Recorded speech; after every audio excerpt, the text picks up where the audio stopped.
Mga mare at pare, isa na namang pasabog na action drama series ang handog ng Kapuso Network. Yan ang seryeng Mga Batang Riles na pinagbibidahan ng Sparkle Stars sa sina Miguel Tan Felix, Kokoy De Santos, Rahil Birria, Bruce Roland, Antonio Benzon at Zephanie. Makakasama rin nila sina Diana Zubiri, Desiree Del Valle, Jay Manalo at Mr. Ronnie Ricketts, with veteran actress Miss Eva Darren.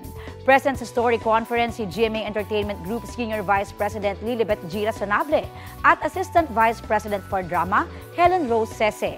Chika ng cast, happy and very excited sila na makatrabaho ang isa't isa sa one-of-a-kind project. Honestly, sobrang na-excite po ako. Na-excite akong gawin tong project na to. Makakaasa po kayo ng 101% na pagdating sa trabaho. Congratulations first of all, and thank you to everyone for accepting the project.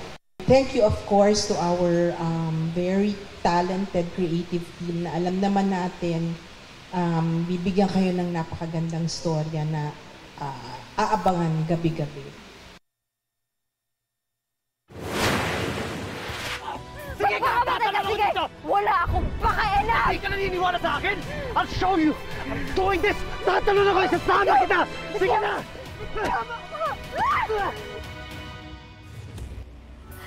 Iyan naman ang pasabog na twist sa last episode ng Kapuso Murder Mystery Series na Widow's War. Ang sariling asawa pala ni Paco na si Sam, played by Bea Alonzo, ang aksidenteng nakatulak sa bangin sa karakter ni Rafael Rosel. Sa latest poll ng GMA Drama, 11.3% lang ng netizens ang nagsabing si Sam ang killer. May witness pala sa tragic night. Walang iba kundi si Basil na ginagampanan ni Benjamin Alves. May video evidence pa siya na itatago raw sa isang kondisyon. Patayin ni Sam ang ex-best friend niyang si George na karakter ni Carla Abellana. Don't miss ang mga umiinit na eksena sa Widow's War, 8:50 p.m. sa GMA Prime. Kapuso, para sa mga maiinit na balita, mag-subscribe sa GMA Integrated News sa YouTube.